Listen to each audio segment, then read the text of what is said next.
Hey there folks, today we're going to be showing you how to replace the parking brake shoes on all 2010 through 2017 Chevy Equinoxes and GMC Terrains.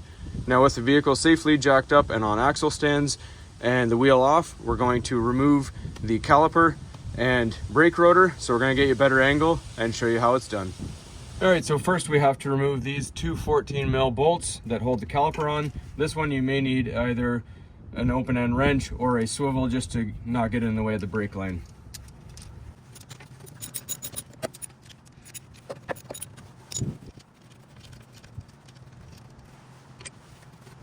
And now the caliper will slide off.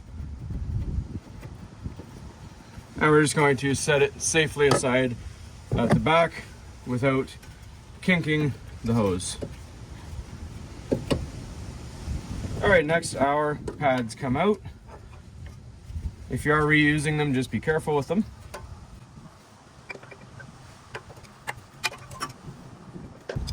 Alright, and next we're going to remove these two 15mm bolts that hold on the caliper mounting bracket.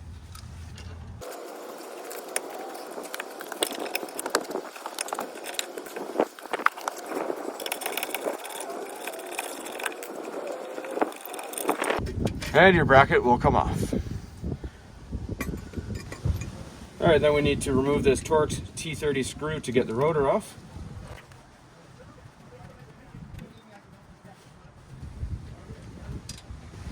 Alright, so just make sure that your parking brake is off, because if you have the parking brake on, the shoes will be pushing against the inside of the drum and you won't be able to get it off.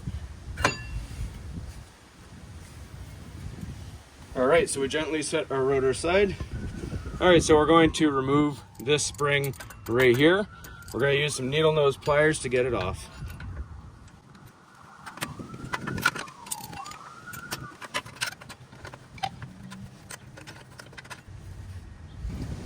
Alright, next we have these two retaining pins. We're going to remove those with our pliers as well.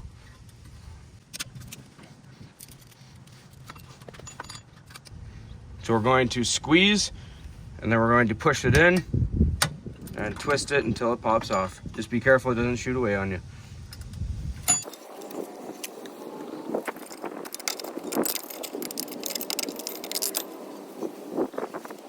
And if you see there's these little clips, you just reach in behind and pull them out.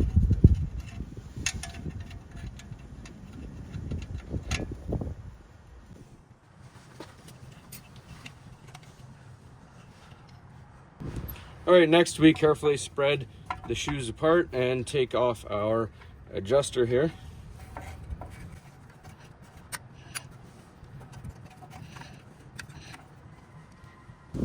Alright, so now all that's left is to remove this bottom spring right here.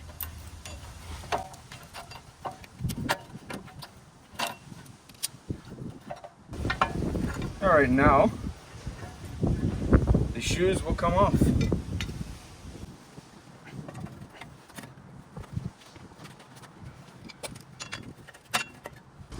Alright, so all these raised edges are where the parking brake shoes slide on, so we're going to clean them with the wire brush, as well as this piece right here, this mechanism where the cable attaches, because this is the most corroded piece since it's the most exposed.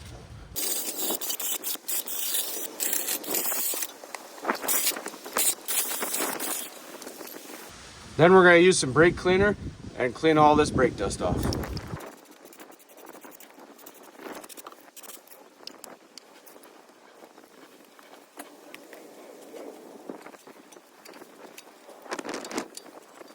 Alright, now I'm going to be putting my old brake shoes back in. However, if you have new brake shoes, obviously put those in, but it's going to be the same process.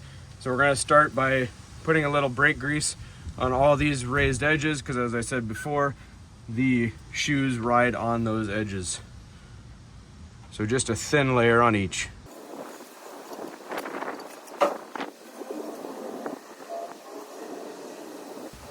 Alright, now to prevent future corrosion, I'm going to spray some fluid film just on our cable right here. Don't go too much because you don't want it flinging off. Just a small amount on each side.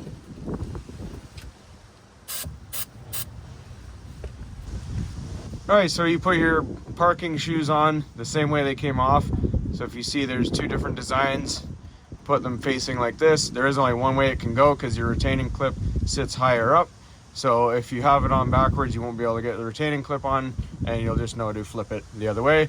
But just put them on like this and you'll be good to go.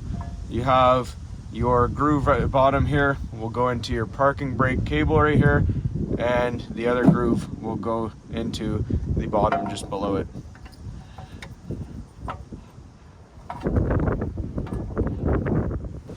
All right, so next you look on the other side of the hole here where you got your retaining pin here, and we're going to slide that through.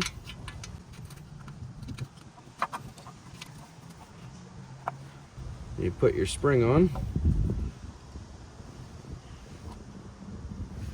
Then you're going to grab your cap, and there's a little slit in it here, matches with the slit on the retaining pin. We're just going to twist it 90 degrees.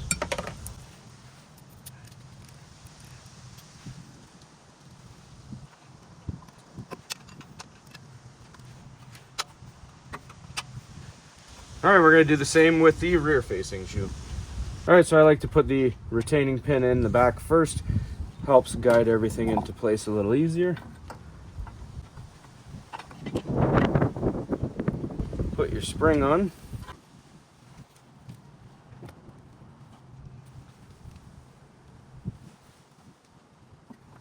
Then we're going to push on our retainer, twist it 90 degrees.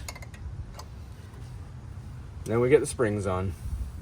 All right, so for a more clear understanding of how this looks, your first groove goes into your cable and the other piece just goes into there like that. That's how it'll look on your shoes. All right, so we have our adjuster here. If you want to take it apart all the way, unthread this, clean up the threads and put a little fluid film on it or lubrication of some sort so it is spinning nicely and prevents future corrosion. Now the free floating piece goes towards the front of the vehicle and your threaded piece goes towards the rear of the vehicle. And we're going to set it into the grooves of the shoes here. Then we're going to take our smallest of the two springs, put it in the holes where you got the spring out of.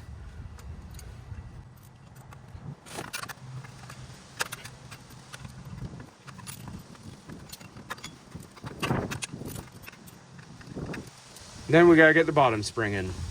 All right, so now your cable mechanism is sitting right here. You're just going to slide your spring over top like that. Put it into one of the two holes, doesn't matter which.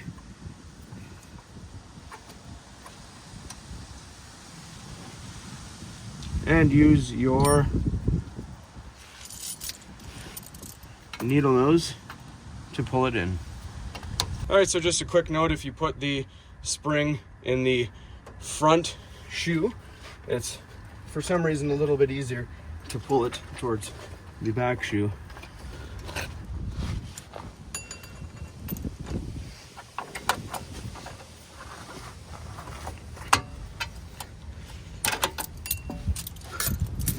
All right, so if you want to adjust the parking shoes, you push down and you'll see there's a small gap in there, gets larger as you push down. Then when you push up on it, on those same teeth, that gap gets smaller, which will bring the shoes in. So I'm going to show you how to adjust them while the rotors are on. But for now, we're going to make sure the shoes are all the way in. So push up all the way until that's fully retracted. All right, and then we take our rotor, and then we have a tapered hole right here. Match that up with your threaded hole right there. That'll house your T30 screw.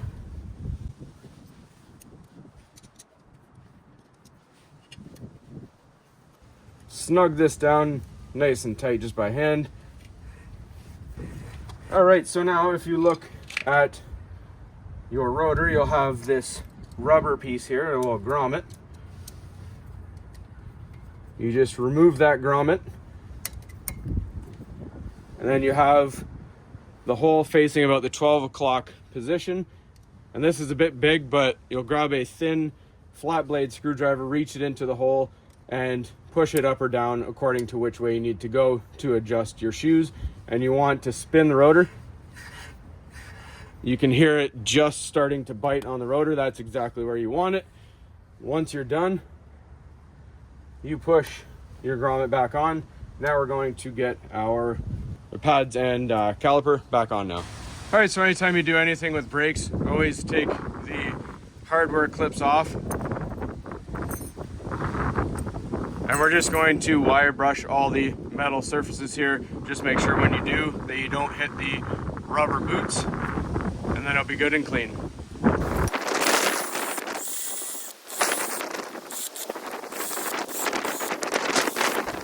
All right, we're just gonna pop out the slider pins, clean them up, and re-grease them.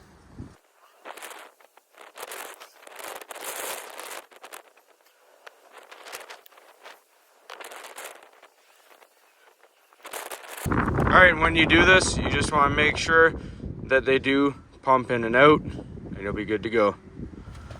All right, so with your caliper mounting bracket all cleaned up, just put a little grease in between your hardware clips here. I just did that off of camera. Now we're going to put our bracket back on and tighten it down to 140 foot-pounds of torque.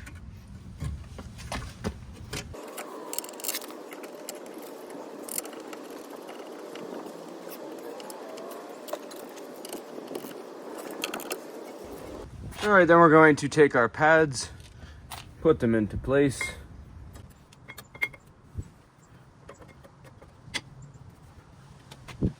Then our caliper will go into place as well. So if you are putting new brakes on when you do this, just collapse the spring with a C-clamp, just squeeze it and push it back in. But these are the same pads, so this should fit decently back over top. Then we're going to put the caliper bolts in at 20 foot-pounds.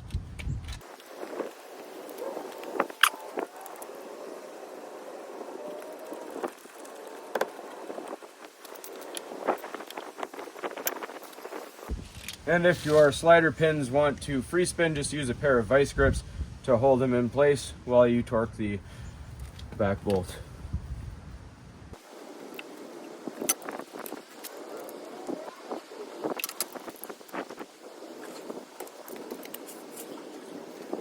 All right, folks, so that's all there is to it.